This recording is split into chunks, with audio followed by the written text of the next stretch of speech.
तर फायनली मंडळी आपण आलोय जामखेड तालुक्यातल्या खांडवी या गावामध्ये, जिल्हा अहिल्यानगर. थोड्याच वेळात तिथं कीर्तन चालू झालं. चला तर मंडळी, या खांडवी गावामध्ये काय नियोजन आहे, नेमका आचार्य कोण आहे आणि काय बनवणार आहे ते बघूयात. होय, काय नाव आहे तुमचं? राहुल आत्माराम जाधव. बरं बरं. आणि आचार्य कोण आहे इथं? मीच आहे. आणि कार्यक्रम काय आहे इथं? खांडवीमध्ये सप्ताहाचा कार्यक्रम आहे. बरं बरं. कशा निमित्त हनुमान जयंती निमित्त. आणि काय बनवणार आहेत आज तुम्ही?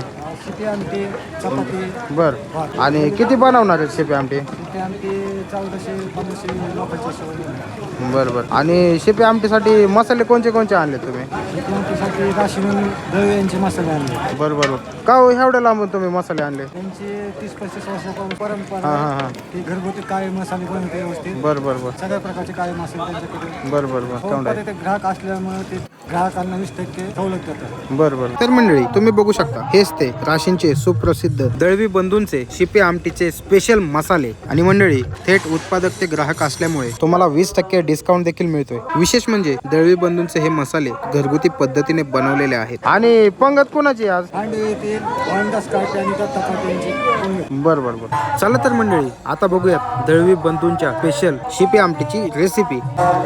हे सगळं वाटण भाजून घेतल्यानंतर त्यात त्यांनी लगेच दळवी बंधूंचा स्पेशल शिपी आमटीचा सिक्रेट मसाले टाकायला सुरुवात केली. आणि हे सर्व मसाले एकत्र केल्यानंतर एक नंबर अशी ग्रेव्ही तयार झाली. त्यात लगेच त्यांनी शिजवलेली डाळ टाकायला सुरुवात केली.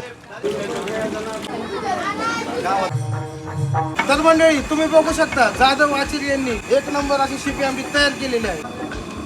आणि मंडळी दळवी बंधूंकडे स्पेशल शिपी आमटीचे आणि मटणासाठी लागणारे स्पेशल मसाले मिळतात, आणि तेही घरगुती पद्धतीने बनवलेले. शिपी आमटीला खतरनाक अशी तरी आल्यानंतर त्यावर त्यांनी कोथमीर टाकली, आणि खरंच मंडळी या शिपी आमटीचा एक नंबर असा सुगंध सुटला होता. आणि मंडळी तुम्हालाही दळवी बंधूंचे मसाले खरेदी करायचे असतील तर 90 21 21 30 22 या नंबरला संपर्क करा.